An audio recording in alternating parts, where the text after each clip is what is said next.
The New York Islanders have a golden opportunity right in front of them after a huge win against the Florida Panthers, but if they want to capitalize on this opportunity, they have to do it right now because the NHL season is coming to a close fast, and if the Islanders are going to want to have a chance to make the playoffs, it is time for them to have their push or just fizzle out because there is really no more time for them to be playing in the middle mediocre hockey. We're going to be talking about that in this episode of Islanders Digest and really breaking down what the Islanders playoff chances are going to look like.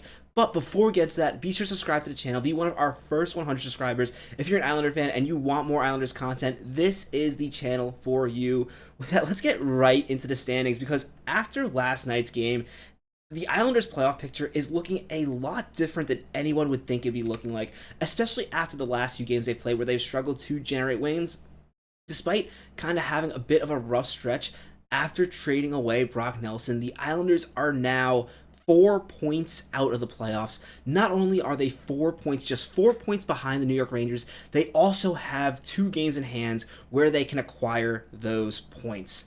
And yeah, this is definitely not where I thought the Islanders would be at this point, especially after trading Brock Nelson, but the teams ahead of them in the playoff push are beginning to struggle. Teams like the Detroit Red Wings, the Columbus Blue Jackets, Montreal Canadiens, even though Montreal is playing a little better recently, they're all really struggling, really trying to command this playoff spot, and we've seen the Islanders in this position before. They seem to know how to pick up these points where it matters the most, and it's going to be really interesting to see if the Islanders can pull this trick out of their hats one last time. For a while, it's been looking like it was going to happen, but now if you look at their record in the last 10 games, 5-4-1, other than the Montreal Canadiens, none of these teams are really sticking with that pace. And Montreal, looking now, they're playing really well right now, 7-1-2 in their past 10 games, but can they really keep that up? We're really be talking about that in this episode of Islanders Digest. And yeah, I'm really curious to know people's thoughts in the comments below because this is a season where I think a lot of Islander fans thought, especially after trading Brock Nelson, they felt like the season was over and they really questioned why Lou Lamoriello did not sell the entire roster away. Lou Lamoriello made it really clear that he still believed that this group could contend for a playoff spot.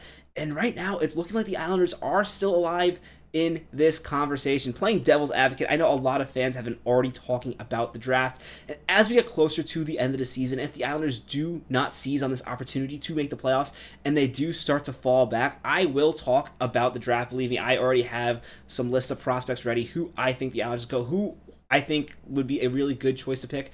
But right now, I think it's really interesting to look how the Islanders are kind of in the middle right now. I mean, they lose a few games, they can be closer to the bottom.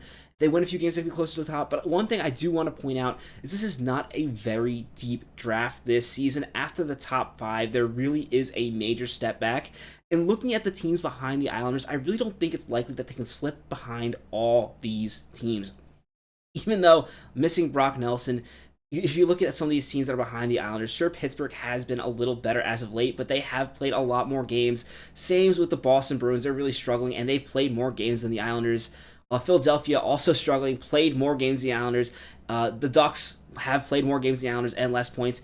And it really seems unlikely, unless there was a colossal meltdown at the end of the season, that the Islanders would dip a little further into this race to really get a chance at a top 5 pick. I mean, sure, even dropping a few points could get a better lottery pick, but realistically, the Islanders probably were not going to sink that much lower because even though this roster looks rough, especially up front with the forwards, one thing you got to give the credit for the group in this team is that they play better than the sum of their parts. That's been something that's been the case for a very long time, and some Islander fans might be rooting for the Islanders to just have a colossal slide to end the season, but at the same time, realistically, while there will be changes next season, a lot of these guys are going to be returning next season, and you really don't want to see them collapse because that's a sign that the next few years will not be so good. Because one thing I do want to point out, while everyone always wants to have their team slide at the ends and get one of these top 5 picks, if you look at a lot of these names in the bottom 5, I know Nashville is an exception, but a lot of these teams like San Jose, Chicago Blackhawks, Buffalo Sabres, they're in the bottom, and they're going to be in the bottom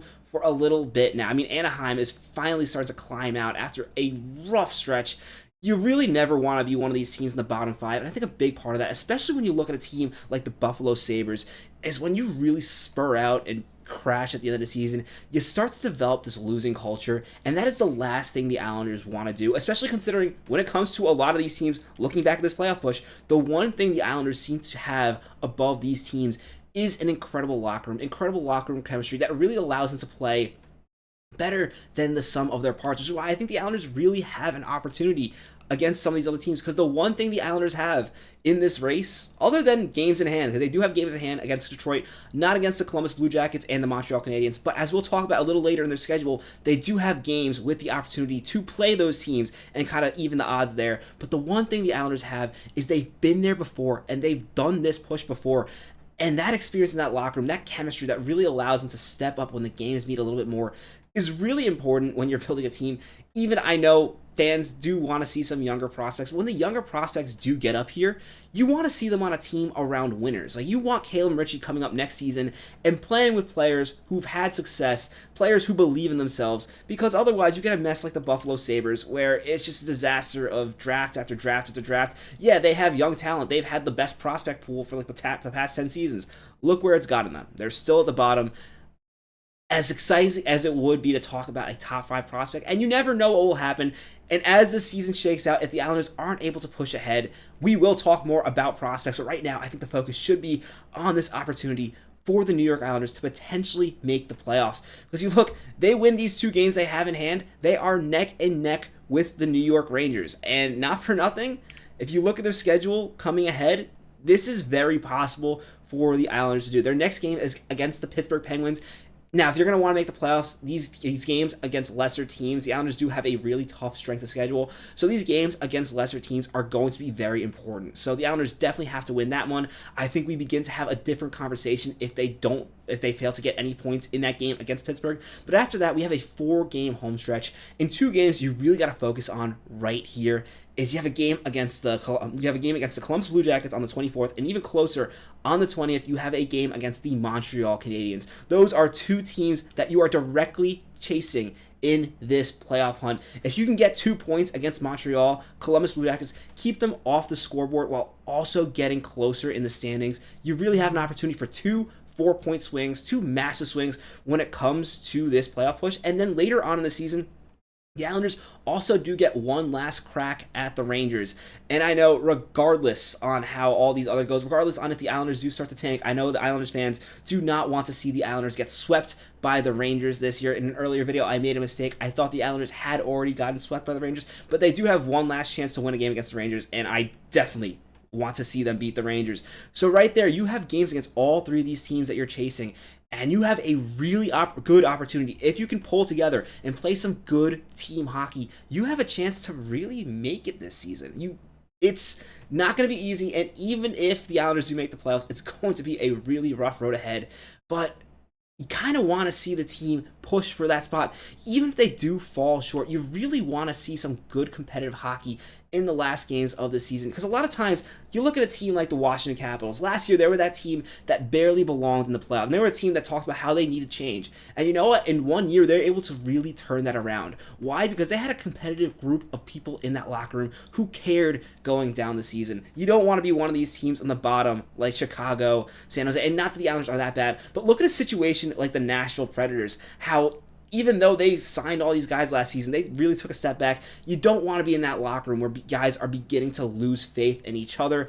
You want to be a team that's really pushing for this spot. And this is definitely a good opportunity for the Islanders to really try their hardest to make the playoffs. Now, one thing I also want to talk about is what this roster could look like if Mathew Barzal returns. In Lou's comments earlier this season, he seemed to make it pretty clear that while Matt Barzal would not return unless he's 100% healthy, he really didn't say that that doesn't mean he'll be out for the entire regular season. He kind of hinted that he could play if he was healthy, and we really haven't had an update yet, but it'll be really interesting to see if the Islanders could get Matt Barzal back, because that's another factor you have to consider. This is an Islanders team who has dealt with heavy injuries all season.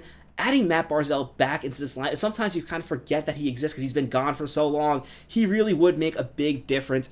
And again, when it comes to talking about even if the Islanders don't make the playoffs this season, you want them to be competitive without Barzal. That way, when he comes back, you have a real shot at being a good team. Because while Islander fans do want to talk about prospects and getting younger, I don't think any fan wants to go into a longer-term rebuild like the Sabres or the Ducks have been going through for the past few seasons. I don't think that's what we're looking for.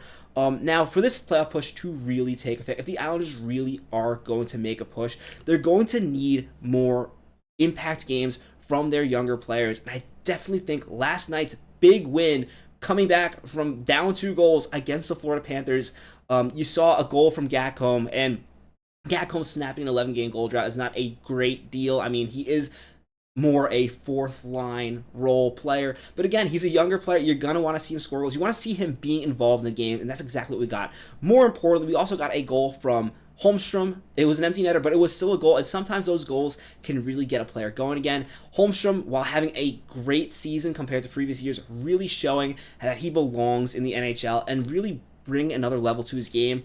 He hasn't scored in the last 11 games, so it's good to see him maybe get a little bit of the monkey off his back. Siplikov snapped a 26-game goal drought, and yeah, it's good to see him scoring. If the Islanders are going to make the playoffs, part of the reason why I think this is such an opportunity, it's going to be on the backs of guys like Holmstrom and Siplikov, who are going to have to take a bigger role, especially after Brock Nelson's traded. Currently, Siplikov is playing on the 4th line, but realistically, in a scenario where the Islanders make the playoffs, it's because Siplikov works his way back up the lineup. In addition, guys like Anthony Duclair are also going to have to step up, and this is important because a guy like Anthony Duclair is not going anywhere. He has 3 more years on his contract, which is exactly why this is a huge opportunity for this Islanders group to really gel together, try to make a playoff push, because if they can't be competitive, it's going to be a rough few years. That being said, let me know what you think. Do you want the Islanders to seize this opportunity to gain 4 points and make this playoff spot?